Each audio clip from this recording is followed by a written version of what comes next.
এখন আমরা মায়ের জীবন এবং বাণী সম্পর্কে আলোচনা করব। এতক্ষণ আমরা কয়েকটা সুন্দর ভক্তিগীতি এবং পূজনীয় নিত্যানন্দ মহারাজের দুটি স্মৃতিচারণ শুনলাম। আজকে মায়ের 168তম জন্মতিথি উৎসব সারা পৃথিবী জুড়ে পালিত হচ্ছে। এখানেই ভাবতে অবাক লাগে যে জয়রামবাটি একটা অত্যন্ত ছোট ক্ষুদ্র গ্রাম, অত্যন্ত অনুন্নত গ্রাম। আজও এই 2021 সালেও জয়রামবাটিতে একটা হসপিটাল নেই, একটা নার্সিংহোম নেই, একটা ছেলেদেরও কলেজ নেই, একটা মেয়েদেরও কলেজ নেই, কিচ্ছু নেই। গোটা কয়েক বাড়ি, গৃহস্থ বাড়ি এখানে আছে। ছোট্ট একটা গ্রাম, কৃষি প্রধান। এখানে সেরকম উন্নত কিছুই নেই।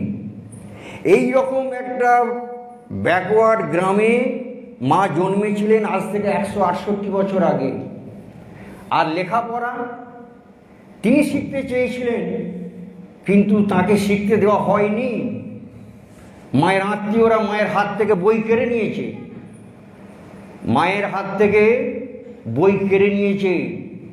যে কেন না, মেয়ে ছেলে লেখাপড়া শিখলে গোল্লায় যাবে, শেষকালে নাটক পড়বে, নভেল পড়বে, উপন্যাস পড়বে, পড়ে চরিত্র খারাপ হয়ে যাবে। অতএব মেয়েদের লেখাপড়া শেখার প্রয়োজন নেই।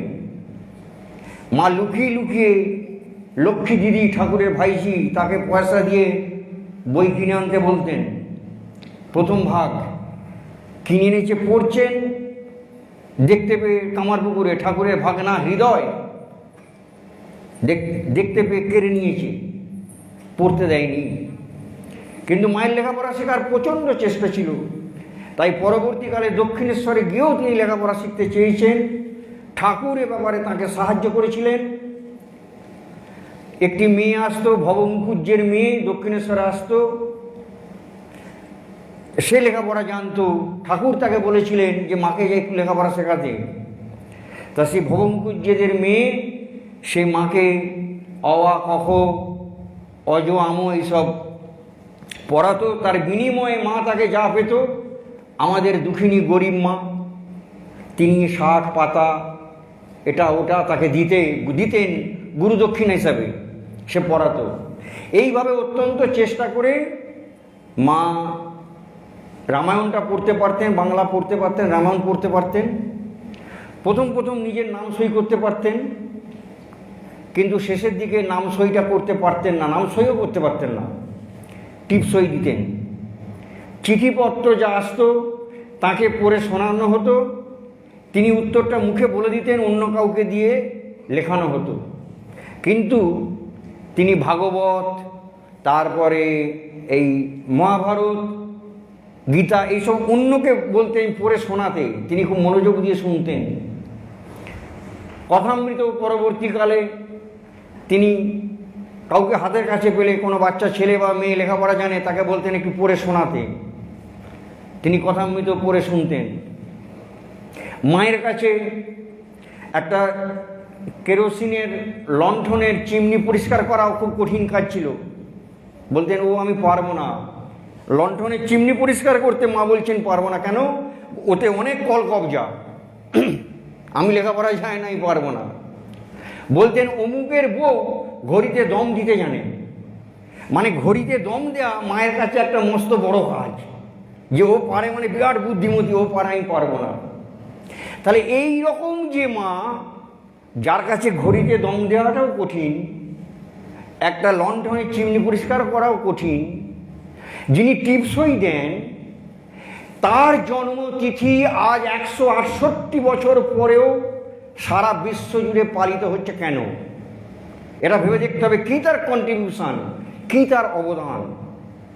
মাকে বুঝতে পারা খুব কঠিন।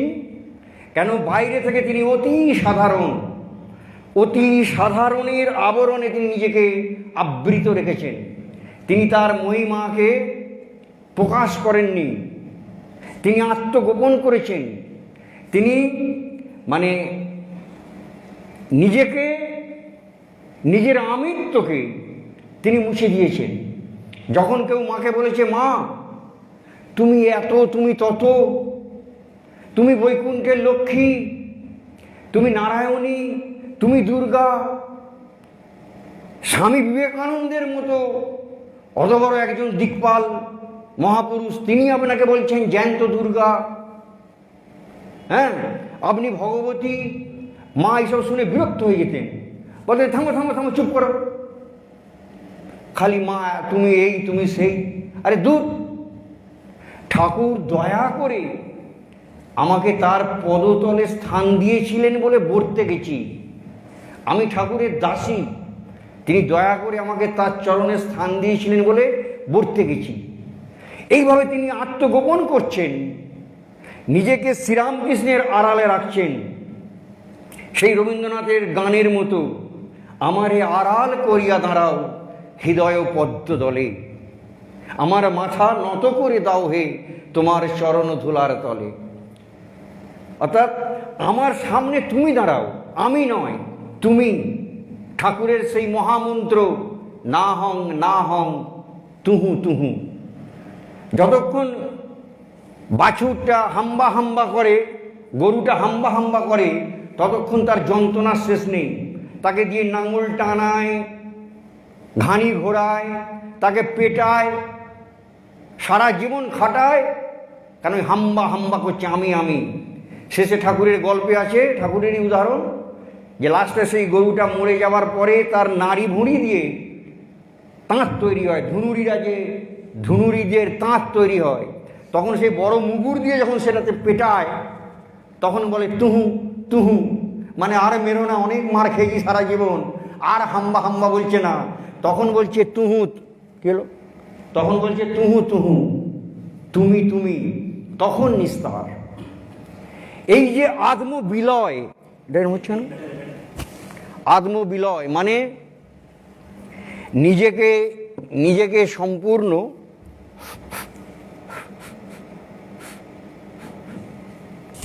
এটাকে লাগিয়ে দিন না, বলে এই যে আত্মবিলয়, নিজেকে সম্পূর্ণ মুছে ফেলা, এইটি বুঝতে হবে।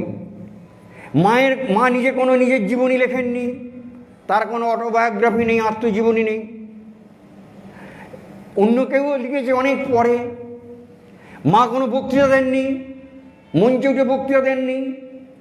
মায়ের সময় এই সমস্ত ছিল না, হোয়াটসঅ্যাপ, ইউটিউব, ফেসবুক, ফোন কিছুই ছিল না। তাহলে সেই তিনি কি এমন তার অবদান যে আজকে সারা জগৎ তাকে মা বলছে, তার কথা শুনতে চাইছে, তার কাছে শিখতে চাইছে। সেটি কি না, আমরা যে জিনিসটা সবাই চাই অথচ সেটা পাই না, সেই রাস্তাটা মা শিখিয়ে গেছেন। আমরা সবাই কি চাই? আমরা সবাই চাই শান্তি, আমরা সবাই চাই আনন্দ। এই জিনিসটা কেমন করে পেতে হয়, সেইটাই হচ্ছে মায়ের জীবন থেকে আমাদের শেখবার। মা বলতেন, সবাই আমার কাছে আসে, এসে বলে মা এই অশান্তি, ওই অশান্তি, সেই অশান্তি। এই বারবার এই কথাটা আমি শুনছি, শব্দটা অশান্তি অশান্তি অশান্তি, সবাই বলছি। আচ্ছা মা, অশান্তি কাকে বলে? মা জানে না অশান্তি কাকে বলে। জিজ্ঞাসা করছেন যে অনেকেই আমার কাছে সেই কথাটা বারবার বলে যে মা বাড়িতে বড় অশান্তি। তা অশান্তি কাকে বলে মায়ের জানা নেই। অথচ আমরা যদি মায়ের জীবনী ভালো করে দেখি, দেখব যে সেখানে অশান্তির কোনো সীমা পরিসীমা নেই। মা ঘুম থেকে উঠছেন, দরজা খুলছেন, দেখছে একবারে দরজার সামনে বসে আছে রাধুর মা। সে বলছে ঠাকুরজি মরুক, ঠাকুরজি মরুক, ঠাকুরজি মরুক। ঠাকুরজি মানে আমাদের মা, অর্থাৎ তার মৃত্যু কামনা করছে, তাকে তার মরণ কামনা করছে, অভিশাপ করছে। কে? রাধুর মা। যে রাধুকে মা একেবারে নিজের মেয়ের মতো সর্বস্ব ভালোবাসা দিয়ে ভালোবেসেছেন, বড় করেছেন, স্কুলে পাঠিয়েছেন রাধুকে, মাকুকে স্কুলে পড়তে পাঠিয়েছেন, লেখাপড়া শিখিয়েছেন, বিয়ে দিয়েছেন। তারপরেও মানে সমস্ত গয়না গাটি সোনা সব দিয়ে বিয়ে দিয়েছেন। তার মাকেও দেখছে, তার মেয়েকেও দেখছে। সেই রাধুর মা চাইছে যে মা মরুক, সেটা ঘুম থেকে উঠেই মায়ের কানে যাচ্ছে। এই যে মায়ের দিন শুরু হচ্ছে মৃত্যুর অভিশাপ শুনে। মা কী করছেন? হেসে উড়িয়ে দিচ্ছেন, হাসছেন, বলছেন ও জানে না যে আমি মৃত্যুঞ্জয়, আমাকে মারতে পারে কারো ক্ষমতা নেই। ও জানে না যে আমি মৃত্যুঞ্জয়। এই আমরা হলে কি করতাম? মেরে ফাটিয়ে দিতাম যে আমার দরজার সামনে বসে তুই এরকম করছিস, অথবা কাল থেকে আর তোর সঙ্গে আমার মুখ দেখা দেখি থাকবে না। মা রাঁধছেন, হঠাৎ পিঠেতে দুম করে সে কি একটা লাগলো, আলু ছুঁড়ে মেরে দিয়েছে কেউ। মা রাঁধছেন, হঠাৎ দুম করে পিঠে কেউ ছুঁড়ে মেরে দিচ্ছে, আলু যে যা পেতো আলু ছুঁড়ে মারছে, বেগুন ছুঁড়ে মারছে হাতের কাছে। একদিন সুরবালা রাধুর মা সে জ্বলন্ত চেলা কাঠ, একবার জ্বলন্ত কাঠ নিয়ে মায়ের মাথায় মারতে গেছে। আর মা বাঁচাও বাঁচাও করছেন, বাঁচাও বাঁচাও করছেন। তখন কাছে একজন মহারাজ ছিলেন, তিনি ছুটে এসে বাঁচালেন। তা এই ছিল মায়ের সংসার। খ্যাপা, পাগল, সুচিবাই, বিষয়াসক্ত ভাইয়েরা, কলহপরায়ণ ভাইদের মধ্যে দিনরাত মারামারি, লাটালাটি, ফাটাফাটি হচ্ছে। মাকে ছুটে গিয়ে সব সামলাতে হচ্ছে, সমঝোতা করতে হচ্ছে। মাকে ভক্তরা প্রণাম করে যদি 5টা টাকা দিয়ে গেল, সেইটা ঝাড়বার তালে আছে যে কী করে দিদির থেকে ওই টাকাটা নেবো, ও যদি না, এই সব চলছে। অর্থাৎ মায়ের চারপাশে যারা আছে তারা কেউ মায়ের ভাবের লোক তো নয়, তার সমকক্ষ নয়, তার ধারে কাছের নয়, তার থেকে 100 জন দূরের, সম্পূর্ণ বিপরীত মেরুর মানুষদের মধ্যে মায়ের ওঠা বসা। অথচ তার মধ্যে তিনি কীরকম আছেন? শান্ত। মায়ের মূর্তির দেখবেন, মায়ের যে কোনো ফটো দেখুন, ছবি দেখুন, শান্ত। জয়রামবাটি মাতৃমন্দিরে গিয়ে মায়ের মূর্তি দেখুন, কি প্রশান্ত।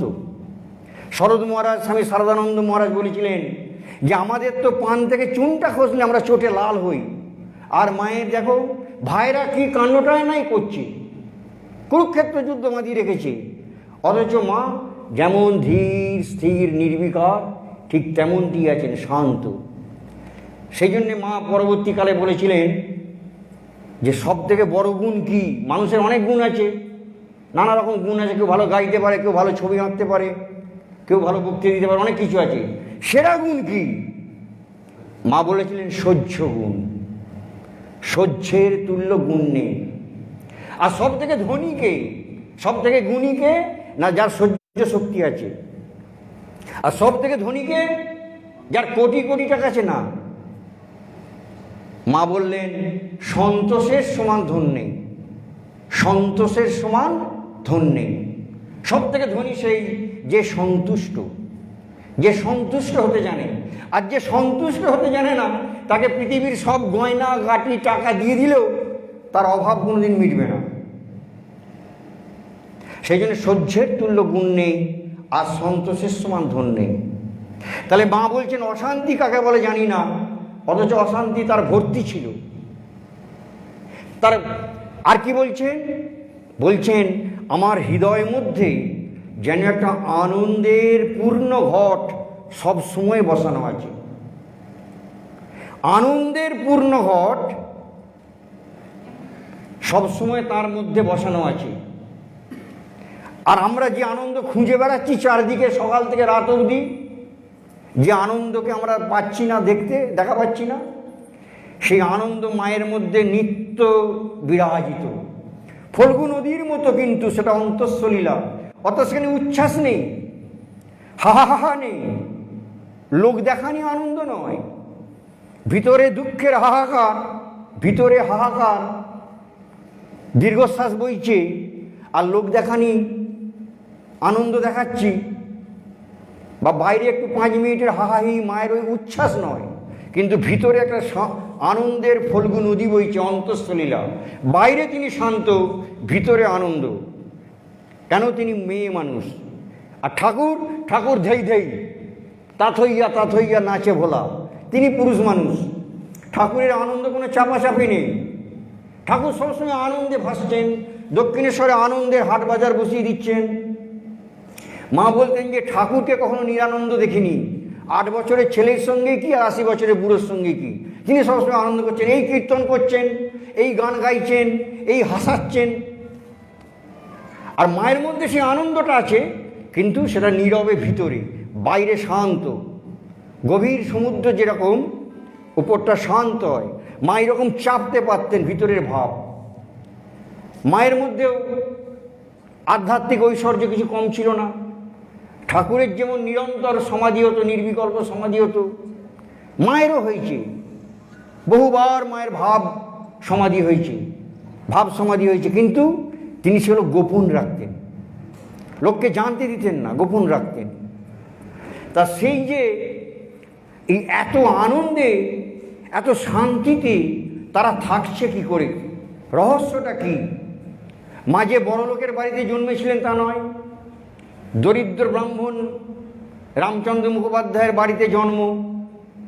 বিশাল বড়লোক শ্বশুর বাড়ি ছিল, স্বামী সরকারি চাকরি করতো তা নয়, আরও দরিদ্র, বাপের বাড়ির থেকেও আরও দরিদ্র শ্বশুর বাড়ির ফ্যামিলিতে গিয়ে পড়ল। যেটুকু বা তখনকার দিনে ছিল, কন্যা পাত্রপক্ষকে পণ দিতে হতো পাত্রীপক্ষকে। তা ঠাকুরের এই মায়ের বাবা পণ চেয়েছিল 300 টাকা। তখনকার দিনে 300 টাকা জোগাড় করা অনেক কঠিন ছিল। যাই হোক, ঠাকুরের মা চন্দামণি দেবী অনেক কাণ্ড করে 300 টাকা জোগাড় করে মায়ের বাবাকে পণ দিয়েছিল। কিন্তু সোনাদানা কোথায় পাবে? তখন ধার করেছিল লাহাবাবুদের জমিদার, তাদের বাড়ি থেকে গয়না ধার করে পুত্রবধূকে পরিয়ে জয়রামবাড়ি থেকে কামারপুকুর নিয়ে এসেছিল। মা তখন ছোট্ট বালিকা, 5 বছর 5 মাস বয়স। 5 বছর 5 মাসে মায়ের বিয়ে হয়েছে। মাকে জিজ্ঞাসা করা হয়েছিল যে মা তোমার কবে বিয়ে হয়েছিল? কিছুই তো মনে নেই, তখন তো 5 বছর 5 মাস। তখন তো পুতুল খেলা খেলছিল। পুতুল খেলতে খেলতে হঠাৎ বলছে যে একটা জ্যান্ত পুতুল পেয়ে গেছে, বিরাট বড়। হ্যাঁ, এই পুতুল খেলা বন্ধ করো, ওই পুতুল, কিছুই মনে নেই। মা বলতো খেজুরের দিনে। তোমার কয় বিয়ে হয়েছিল? বলতো খেজুরের দিনে। মানে কি, তখন ছিল বৈশাখ মাস, কামারপুকুরে শ্বশুর বাড়িতে গিয়ে সমবয়সীদের সঙ্গে সব গাছতলায় ঘুরে ঘুরে খেজুর কুড়িয়েছিল, ওইটা মনে আছে। খেজুর কুড়িয়েছিল, ওইটা মনে আছে। এ থেকে বোঝা যায় ওটা বৈশাখ জ্যৈষ্ঠ মাস হবে আর কি। তা যাই হোক, তা সেই কিন্তু মা তো গয়না পরে ঘুমিয়েছে। সকালবেলা উঠে দেখছে গায়ে একটাও গয়না নেই। মা হাউ হাউ করে কাঁদছে, আমার গয়না কী হলো, গয়না কী হলো, আমার এইখানে ছিল, সব কোথায় গেল, কাঁদছি। চন্দামণি দেবী তখন মাকে কোলে নিয়ে, বাচ্চা মেয়ে তো, কোলে নিয়ে বসে ভোলাচ্ছে, অনেক ভোলাচ্ছে যে বৌমা তুমি কেঁদো না, আমার ছেলে তোমাকে এর থেকে ঢের ভালো ভালো গয়না পরে করিয়ে দেবে। মা ভাবে যে চুরি হয়ে গেছে। চোরটা কে? চোরটা আর কেউ নয়, তারই স্বামী ঠাকুর। ঠাকুর রাত্রিবেলা সব কটা গয়না মায়ের গা থেকে সন্তর্পণে খুলে নিয়ে চন্দামণি দেবীকে দিয়ে বলল, তুমি এটা লাহাবাবুদের ফেরত দিয়ে দাও। পরে যখন মায়ের কাকা গেছে ভাইজির সঙ্গে দেখা করতে কামারপুকুরে, গিয়ে দেখছে গায়ে একটাও গয়না নেই। বলছে কি হলো, তোকে যে অত গয়না পরিনি, সেই সব গয়না কোথায় গেল নেই। তখন চন্দামণি দেবীকে জিজ্ঞাসা করেছে যে আমার ভাইজির গয়নাগুলো গেল কোথায়? বলছে ওগুলো তো আমাদের নয়, ওগুলো সব ধার করে এনেছিলাম, ফেরত দিয়ে দিয়েছি। হ্যাঁ, আগে বললেন না আমাদের ঠকালেন, এরকম করে কিছু না বলে ওকে ঠকালেন।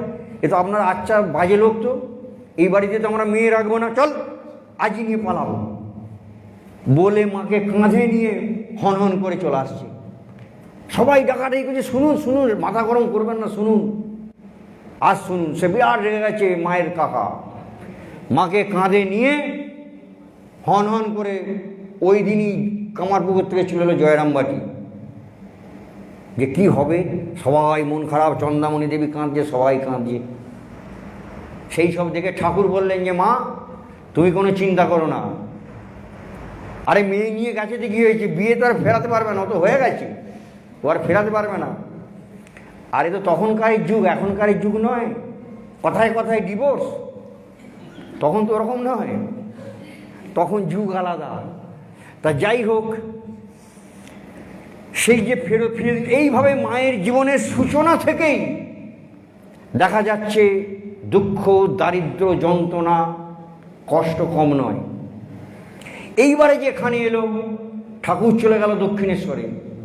দক্ষিণেশ্বরে চলে গিয়ে তিনি মা কালীর সাধনায় ব্যাপৃত হলেন, ঈশ্বর দর্শন, গভীর ঈশ্বর মানে সাধনা, এবং তিনি এতদূর সেখানে তন্ময় হয়ে গেলেন মা কালীর সাধনায় যে এই দিককার সব ভুলে গেল। কামারপুকুর ভুলে গেলেন, জয়রামবাটি ভুলে গেলেন, মা, ভাই, বোন, স্ত্রী সমস্ত ভুলে মেরে দিলেন। শুধু এক চিন্তা, কেমন করে আমি মায়ের দেখা পাবো। তারপরেতে কিন্তু এইরকম ধরনের লোক তো আমরা দেখিনি। গদাধর চট্টোপাধ্যায়ের মতন ওই রকম লোক তো আমাদের দেখা নেই, অভ্যাস নেই।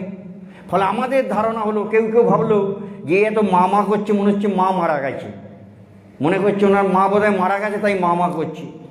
কেউ ভাবছে যে না, পেটে শুল বেদনা হচ্ছে, পেটে মারাত্মক যন্ত্রণা হচ্ছে, সেই যন্ত্রণায় এরকম মাটিতে মুখ রগড়ে কাঁদছে। এবং তার আচার আচরণ আমাদের দৃষ্টিতে স্বাভাবিক নয়, অস্বাভাবিক। সুতরাং আমরা তাকে একটা ভালো সার্টিফিকেট দিলাম ঠাকুরকে যে পাগল। এই যে পাগল হয়ে গেছে, ব্রেন খারাপ হয়ে গেছে, এই কথাটা কানে হেঁটে হেঁটে কামারপুকুরে এলো, জয়রামবাটিতে এলো। ঠাকুরের মা ভাবলো ছেলেটাকে পাঠালাম লেখাপড়া শিখতে রামকুমারের সঙ্গে, মাস থাকতে পাগল হয়ে গেল, কি হবে? লেখাপড়া হোক না হোক, ছেলেটা অন্তত সুস্থ থাকুক। ঠাকুরের মা হত্যা দিলেন কামারপুকুরে গোপেশ্বর শিবের কাছে। গোপেশ্বর শিবের কাছে হত্যা দিলেন যে আমার গদাইকে তুমি সুস্থ করে দাও। আর এইখানে জয়রামবাটিতে খবর এলো যে ঠাকুর পাগল হয়ে গেছে। সঙ্গে সঙ্গে তখনকার গ্রামের যত সব বউয়েরা ছিল, ঘাটে, কলতলায়, ছাঁচতলায়, পুকুর পাড়ে বাসন ধোয়ে, জামা কাপড় কাচে, আর বলে শুনেছ ওই এর শ্যামার মানে পাগল জামাই, শ্যামা সুন্দরী মায়ের মা, শ্যামার হচ্ছে পাগল জামাই, পাগলের সঙ্গে ওর মেয়েটার বিয়ে দিয়েছে। এই সব কথাবার্তা সবসময় চলছে। মা ফাঁকে বেরোলে দূর থেকে দেখাতো ওই যে পাগলের বউ। এই করতে করতে মা আর সইতে পারছে না, প্রতিনিন্দা শুনতে নেই, পাগলের স্ত্রী শুনতে শুনতে মায়ের প্রাণে ভীষণ কষ্ট, ঘর থেকে বেরোনো কঠিন হয়ে গেল, ফাঁকে বেরোলেই এই সব। তখন তিনি কি করলেন, নিজেকে স্বেচ্ছায় গৃহবন্দী করলেন। তিনি ঘরের একটা কোণায় সবসময় লুকিয়ে বসে থাকতেন, বাইরে বেরোতেন না। আর লোকজন আসলে ঢুকে পড়তেন ঘরের ওই কোণায়। অশোক কাননে বন্দিনী সীতার মতো মা নিজেকে স্বেচ্ছায় গৃহবন্দী করলেন। যাই হোক, এসব কাহিনী পরপর বলতে থাকলে এ এক বিরাট কাহিনী, যেগুলো হচ্ছে একটাও পৌরাণিক কাহিনী নয়, এই সেদিনের কথা। মাকে দেখেছে, মায়ের কাছে দীক্ষা নিয়েছে, এমন মানুষদের সংস্পর্শে আমিও এসেছি। এমন মহারাজদের দেখেছি, প্রণাম করেছি।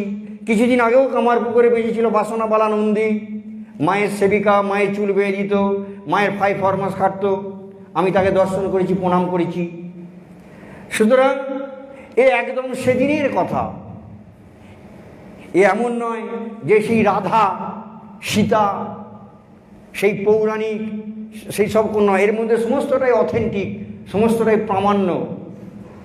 তা যাই হোক, সেই যে মা তারপরেতে একদিন শুনলেন যে গ্রামের অনেকে যাবে এতে, কী বলে দক্ষিণেশ্বরে যাচ্ছে কেন, ওই যে গঙ্গা স্নানে যাচ্ছে।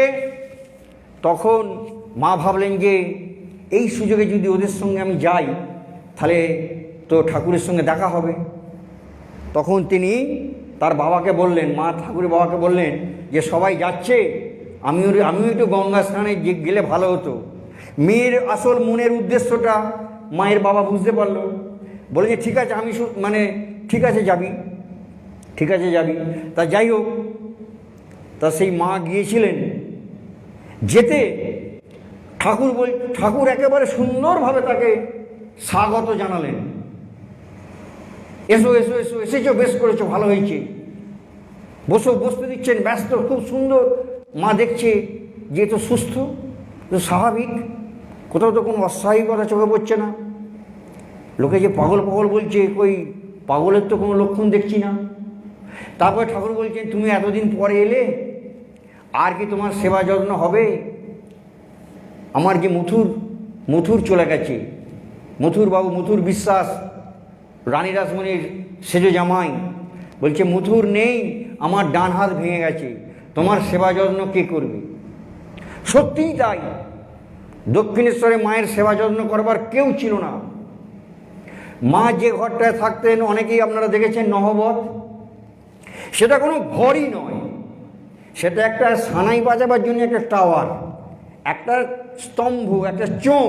তার মাথায় বসে ওই দক্ষিণেশ্বরে মা কালীর মন্দিরে যখন ভোগ আরতি হবে, মা যখন মন্দিরে ভোরবেলা উঠবে, রাত্রে শয়নে যাবে, ওপরে বসে সানাই বাজাবে, সেই জন্য একটা স্তম্ভ, টাওয়ারের মতো চোঙ। এবং নিচেটা কোনো 4 কোণা নয়, 8 কোণা, মৌচাকের মতো 8 কোণা। দরজাটা এইটুকু, 3 ফুট সামথিং। মা লম্বায় ছিলেন 5 ফুট 6 ইঞ্চিরও বেশি, 5 ফুট 6 ইঞ্চিরও বেশি মা লম্বায় ছিলেন। অতএব ওই ঘরেতে একটা দিনের জন্যও মা পা মেলে শুতে পারেননি। যতদিন তিনি দক্ষিণেশ্বরে ছিলেন, তাকে কুঁকড়ে মুগড়ে শুতে হতো, পা গুটিয়ে শুতে হতো। আর সেই ওইটুকু ঘরের ভেতরই সব জিনিসপত্র, আনাজ, শিল, নোড়া, বুটি। আবার ঠাকুর দিয়েছেন, কি বলে, পাট দিয়েছেন, কয়েকটা পাট দিয়ে বলেছে যে আমাকে শিকে বানিয়ে দিও, শিকে আমি ওই সন্দেশ, মিষ্টি, ফল টল রাখবো। মা সেই পাট দিয়ে ঠাকুরের জন্য শিকে করে দিয়েছেন, সেই শিকে ঠাকুরের ঘরে থাকতো। আর একটা দুটো নহবতেও থাকতো। সেই শিকেতে আবার হাঁড়ি থাকতো, তাতে সেই হাঁড়িতে জল থাকতো, তাতে ঠাকুর পেট ঢোকাছিলেন, তার জিওল মাছ থাকতো, শিঙি মাছ, মাগুর মাছ, কই মাছ, ল্যাটা মাছ, এইসব সেই হাঁড়িতে থাকতো। সেই কলবল কলবল করতো মাছগুলো জলেতে, আর সেই জল ছিটকে নিচে পড়তো। আর ওই শিকে তৈরি করবার পরে যে ফেঁসোগুলো ছিল, পাটের ফেঁসো, মায়ের কোনো বালিশ নেই, কি করবেন? কাপড় নিয়ে, কাপড়ের টুকরো নিয়ে, তাতে ওই পাটের ফেঁসোগুলোকে দিয়ে বেঁধে, ওইটা হলো মায়ের বালিশ। পাটের ফেঁসো দিয়ে ওই হলো মায়ের বালিশ। আর পাতবেন, কোনো বিছানা নেই। শেষকালে সেই হোগলার পটপটে একটা মাদুর আর পাটের চট, বস্তা ছেঁড়া, এই হলো মায়ের বিছানা। আর যদি বাহ্যে যেতে হয়, শৌচে যেতে হয়, কোনো ব্যবস্থা নেই। দক্ষিণেশ্বরে কোথাও কোনো টয়লেট, কোনো বাথরুম, কিচ্ছু ছিল না। মা গ্রামের মেয়ে, ভীষণ লজ্জাশীলা, অবগুণ্ঠনবতী, এতখানি তার ঘুমটা দিতেন।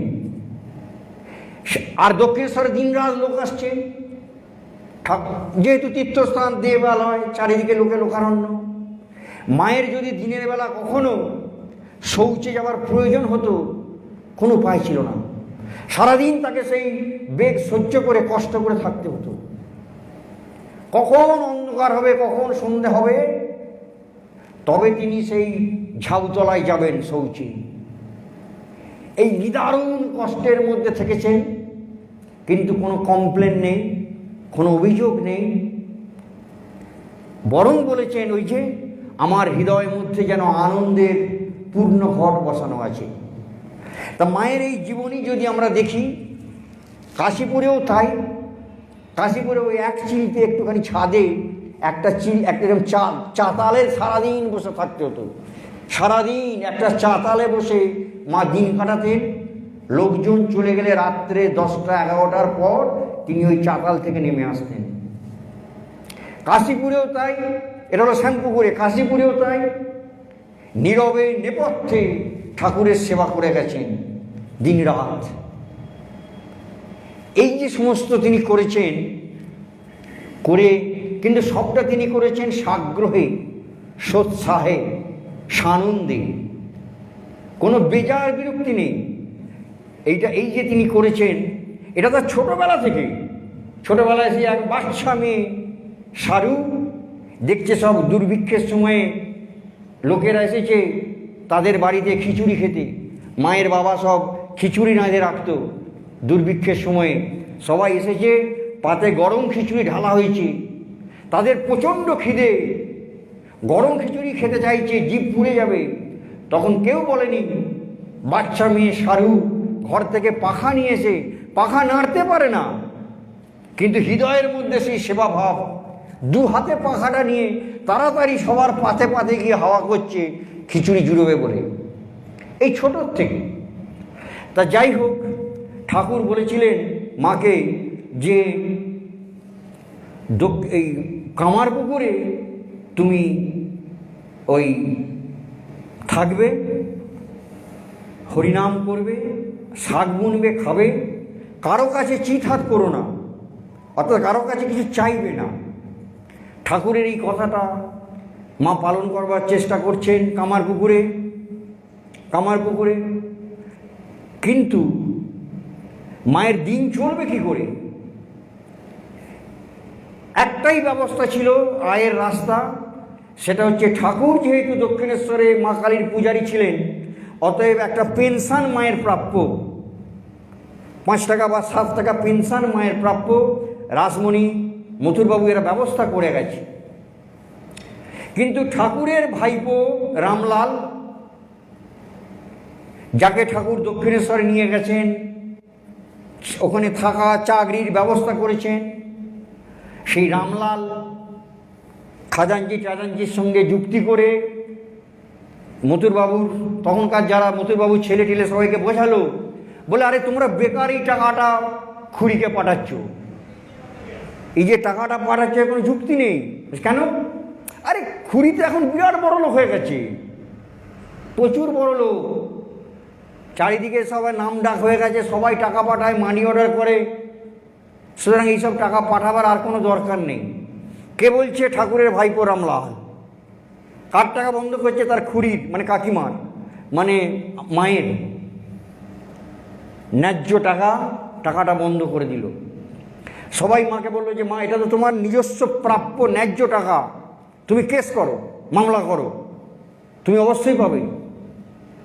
মা বললেন, এমন সোনার প্রতিমা ঠাকুরই চলে গেছেন, আর কটা টাকার জন্য আমি লোকের সঙ্গে ঝগড়া করব? ও আমি পারবনি বাবু। টাকা বন্ধ হয়ে গেল। স্বামীজিরা তখন কোথায়?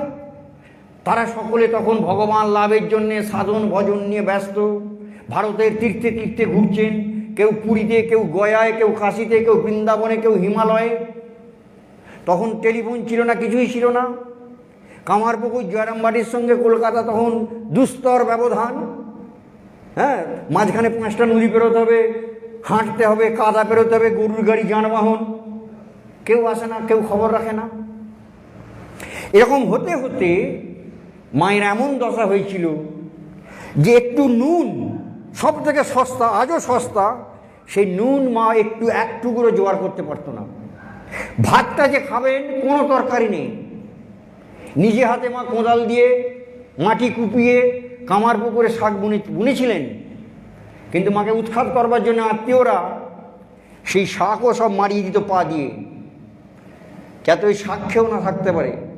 কেন না? মায়ের ছেলে নেই, পুলে নেই, স্বামী নেই, একা। একে যদি অত্যাচার করা হয়, বাধ্য হয়ে পালাবে, তাহলে পুরো সম্পত্তি বিষয় আসে আমরা ভোগ করব।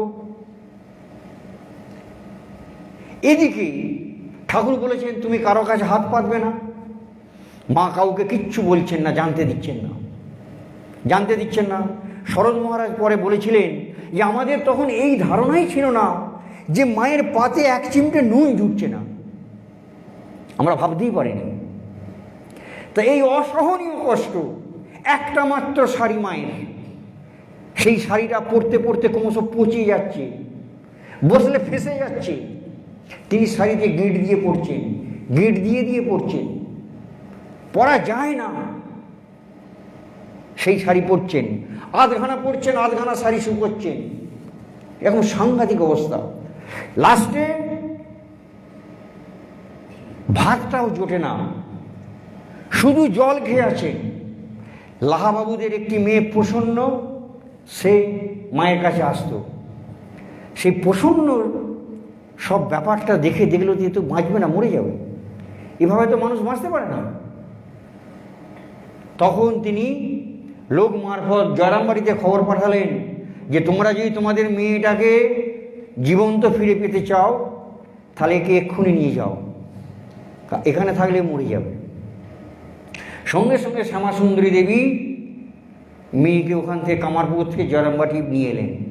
মা বলেন, আমি যে মা, আমি জানবো না তো কে জানবে?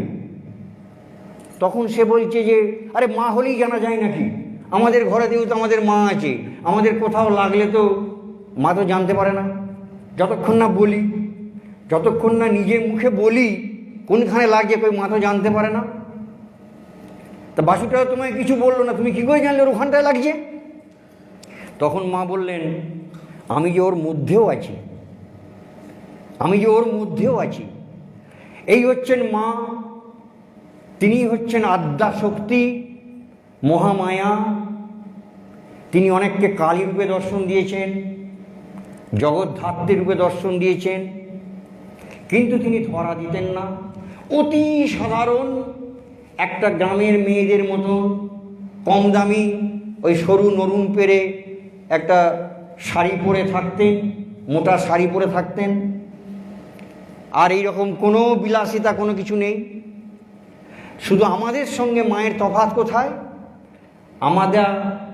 আমরা বাঁচি আমাদের জন্যে, মা বেঁচেছিলেন বিশ্বের জন্যে। এই হচ্ছে আমাদের সঙ্গে মায়ের ডিফারেন্স। আমরা প্রত্যেকে বাঁচছি নিজের জন্যে, আর মা বেঁচেছিলেন বিশ্বের জন্যে, সকলের জন্যে। আর মায়ের কাছে কোনো বাছবিচার ছিল না, ভালো মন্দ তিনি বাঁচতেন না। ঠাকুর কিন্তু একটু বেছে বেছে নিতেন, মায়ের কাছে কোনো বাছবিচার ছিল না। মায়ের কাছে সব পিঁপড়ের সার যাচ্ছে, সব রকমই মা গ্রহণ করছেন অবলীলায়। তার কাছে মুসলমান ডাকাত আমজাদও যেমন সন্তান, ব্রহ্মজ্ঞ স্বামী শারদানন্দ তেমন সন্তান। আর লেখাপড়া না জানলে কী হবে? অত্যন্ত আধুনিকা। তখনকার দিনে এই রক্ষণশীল গ্রামে ব্রাহ্মণ পরিবারে থেকেও, ব্রাহ্মণের বাড়ির বিধবা হয়েও তিনি জাতপাত মানতেন না, জাতিভেদ প্রথার বিরুদ্ধে লড়াই করছেন। সকলকে, বিভিন্ন জাতের মানুষকে এক পাত্রে বসিয়ে খাওয়াচ্ছেন, এক জায়গায় বসিয়ে সবাইকে খাইয়ে দিচ্ছেন। মুড়ি জিলিপি এক জায়গায় মেখে নানান জাতের সবাইকে একসঙ্গে বসিয়ে খাওয়াচ্ছেন। ব্রাহ্মণরা এসে পৌঁছতে দেরি হয়েছে, অব্রাহ্মণদের খাওয়া স্টার্ট করিয়ে দিয়েছেন। নিয়ম হচ্ছে ফার্স্ট ব্যাচে ব্রাহ্মণরা খাবে, সেকেন্ড ব্যাচে অন্য জাত। ব্রাহ্মণদের আসতে দেরি হয়ে গেছে, মা যারা এসেছে ওদের বসিয়ে দিয়েছে। চোটে লাল হয়ে গেছে, এর পরিণাম দেখবে কি হয়। মাকে তখনকার দিনে জরিমানা করেছে 10 টাকা। 10 টাকা ফাইন দিতে, 10 টাকা মানে মায়ের পক্ষে দেওয়া ভীষণ কঠিন। 10 টাকা মানে তখনকার দিন মানে বহু দাম। মা 10 টাকা দিয়েছেন, কিন্তু নিজের নীতি থেকে সরে আসেননি, নীতি থেকে সরে আসেননি। ভারতের মেয়েদের তোলবার জন্যে বিবেকানন্দ নিবেদিতাকে এনেছেন। তখন নিবেদিতা নয়, মিস মার্গারেট নোবেল, খ্রিস্টান মেয়ে। কিন্তু তাকে কি হিন্দুরা কি মেনে নেবে? হিন্দুরা কি মেনে নেবে? খ্রিস্টান সাদা চামড়া মেম মানে ম্লেচ্ছ, হিন্দুরা তো মেনে নেবে না। স্বামীজি তখন ভাবলেন যে মায়ের কাছে পাঠাই, মা যদি গ্রহণ করে তাহলে সমস্যার সমাধান হবে। স্বামীজি মিস ম্যাকলাউড, মিসেস অলিবুল আর এই মার্গারেট নোবেল তিনজনকে নিজের সঙ্গে করে নিয়ে গিয়ে বাগবাজারে মায়ের কাছে পৌঁছে দিলেন। স্বামীজি যাননি, স্বামীজি নিচে রইলেন। ওদিকে বলেন তোমরা মায়ের কাছে যাও। মা ঘরে বসেছিলেন তার বিছানায়, যেই দেখলেন দরজা দিয়ে তিনজন মেয়ে আসছে, মা নিজের সঙ্গে সঙ্গে উঠে গিয়ে একেবারে সস্নেহে এসো এসো আমার মেয়েরা বলে ডাকলেন। তাদেরকে নিজের মেয়ের মতো ডাকলেন, নিজের বিছানায় বসে গেল। তারপরে তিনি তাদের সঙ্গে বসে একসঙ্গে এক থালায় খেলেন। নিবেদিতাকে তারই পাশের ঘরে থাকার ব্যবস্থা করলেন। এসব কল্পনা করা যায়? কত বড় তিনি আধুনিকা, কত বড় তার মডার্ন মাইন্ড। মুসলমান ডাকাত আমজাদ খেয়ে চলে যাচ্ছে, তখনকার দিনে ভাবা যায় কত বড় তিনি মানসিকতা, তার কত প্রগতিশীল মানসিকতায় তিনি কত আধুনিক। বেশভূষায় আধুনিকা নয়, পুরুষদের ড্রেস পরে আধুনিকা নয়, সাজ পোশাকে নয়, মানসিকতায় তিনি কত অ্যাডভান্স। অথচ আচার আচরণেও তিনি কিন্তু আমাদের যে সনাতন যে ভারতবর্ষে যে সংস্কৃতি সেটা করে চলেছেন। পুজো, জপ, ধ্যান, প্রার্থনা সমাদিন এর মধ্যে রয়েছেন। আবার এই সেবা করছেন, এই সেবা করছেন। এই হচ্ছে মায়ের জীবন। সেখানে জ্ঞানযোগ, ভক্তিযোগ, কর্মযোগ এবং রাজযোগের সমন্বয়, সমস্ত সমন্বয় তার জীবনে দেখা যায়। যাই হোক, মায়ের কথা বলে শেষ করা যাবে না। আজকে আমরা মায়ের সম্বন্ধে এখানে আলোচনার সমাপ্তি করব। অনেকক্ষণ আলোচনা হয়ে গেছে, আর আপনাদের ধৈর্যচ্যুতি করাবো না। শুধু একটুকু বলবো যে সকল সমস্যার সহজ সমাধান যদি কেউ পেতে চায়, আমি বলবো কিচ্ছু করার দরকার নেই, শুধু মাকে ধরুন। একটু 33 কোটি দেবদেবী দরকার নেই, জ্যোতিষীর কাছে গিয়ে হাজার হাজার টাকা দিয়ে ওই পলা নীলা গোমেদ পড়ার দরকার নেই, ওতে কিচ্ছু প্রবলেম সলভ হবে না। কোনো কিছু করার দরকার নেই। একমাত্র মা শারদার একটি ছবি বাড়িতে রাখুন, নিজের মা মনে করে মায়ের সঙ্গে বাংলায় কথা বলুন। আপনার সমস্যা মাকে প্রাণ খুলে বলুন, মা আপনার প্রার্থনা শুনবেনই শুনবেন, আপনি উত্তর পাবেনই পাবেন। আপনার সমস্যা যত বড় কঠিনই হোক, মায়ের কাছে সেটা কিছুই নয়। মা সেটা ম্যাজিকের মতো ভ্যানিশ করে দিতে পারে। আপনার সমস্ত বিপদ কাটিয়ে মা আপনাকে সর্বদা রক্ষা করবে। এ আমরা আমাদের অভিজ্ঞতা থেকে বলছি, বড় বড় মহারাজদের জীবনের অভিজ্ঞতা থেকে বলছে। এ কথা বলছি যে মা স্থূল দেহে নেই বলে মা যে সক্রিয় নয় তা নয়। মা আজও সমানভাবে জীবিত, একেবারে প্রচণ্ডভাবে জীবন্ত, প্রচণ্ডভাবে তিনি সক্রিয়, প্রচণ্ডভাবে আমাদের সন্তানদের সকলের দেখভাল করছেন।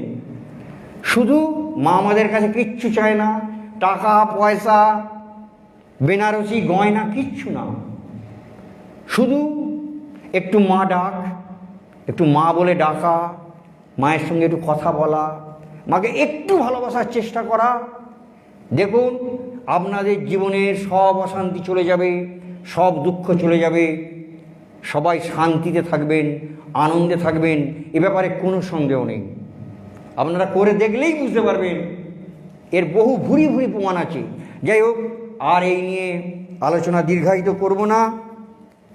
সর্বে ভবন্তু সুখিনঃ, সর্বে সন্তু নিরাময়া, সর্বে ভদ্রাণি পশ্যন্তু, মা কশ্চিৎ দুঃখভাগ ভবেৎ। নমস্কার। জয় ভগবান শ্রীরামকৃষ্ণ দেব কি জয়, জগৎ জননী শারদা মাই কি জয়, যুগাচার্য শ্রীমৎ স্বামী বিবেকানন্দ কি জয়, সিংহবাহিনী মাই কি জয়, গঙ্গা মাই কি।